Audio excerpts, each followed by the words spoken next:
सलोनी बहुत ही सीधी और भगवान को मानने वाली थी, लेकिन उसकी सौतेली माँ उसके सीधेपन का फायदा उठाती थी और उस पर बड़े अत्याचार करती थी। जरा सी चूक हो जाने पर उसकी खूब पिटाई करती। अरे सुनते हो, कोई लूला लंगड़ा देख इसकी शादी तय करो और इसे इस घर से बाहर का रास्ता दिखाओ। सलोनी के पिता जानते थे कि मीना एक चांडाल औरत है, इसलिए वो एक अच्छा घर देख सलोनी की शादी कर देते हैं। लेकिन वहां भी सलोनी से जलने वालों की कमी नहीं थी। सलोनी की ननद निकिता उसे बिल्कुल पसंद नहीं करती थी। सलोनी, बात तो सुनो जरा। जी कहिए। आज शाम को मेरे बॉस खाने पर आ रहे हैं। ध्यान रहे उनकी खातिरदारी में किसी प्रकार की कोई कमी नहीं होनी चाहिए। जी आपने कह दिया, बिल्कुल वैसा ही होगा। शाम को सलोनी जैसे ही गैस पर खाना चढ़ाकर वहां से जाती है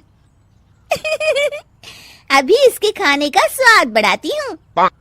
निकिता गैस की आंच तेज कर देती है।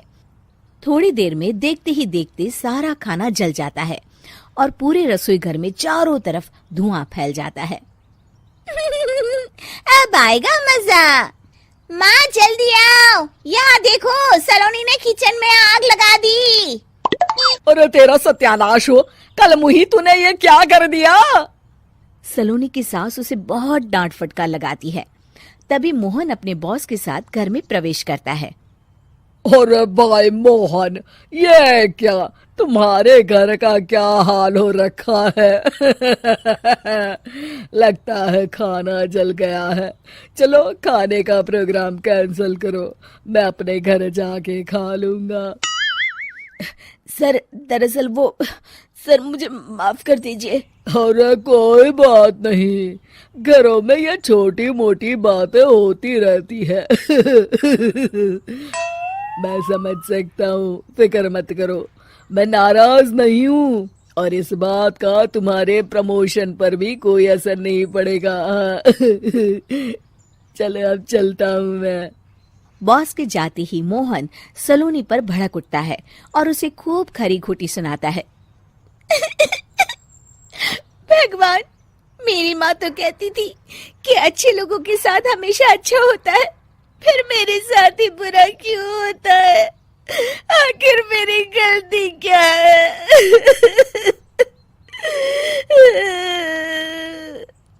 तभी आकाशवाणी होती है।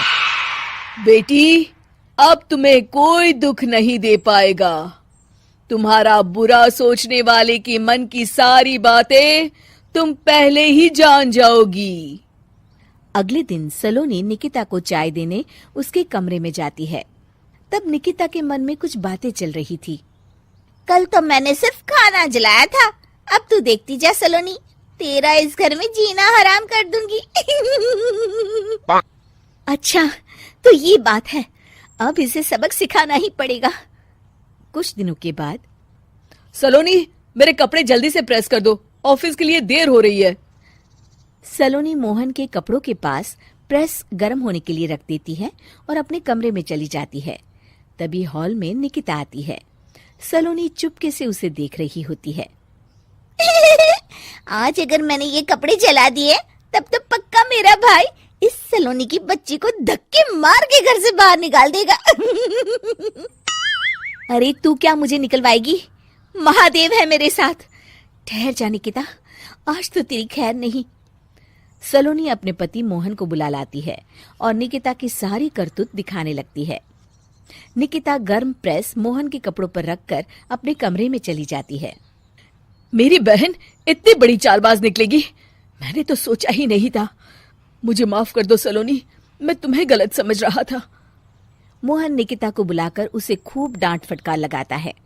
उस दिन के बाद से सलोनी की जिंदगी पूरी तरह बदल जाती है।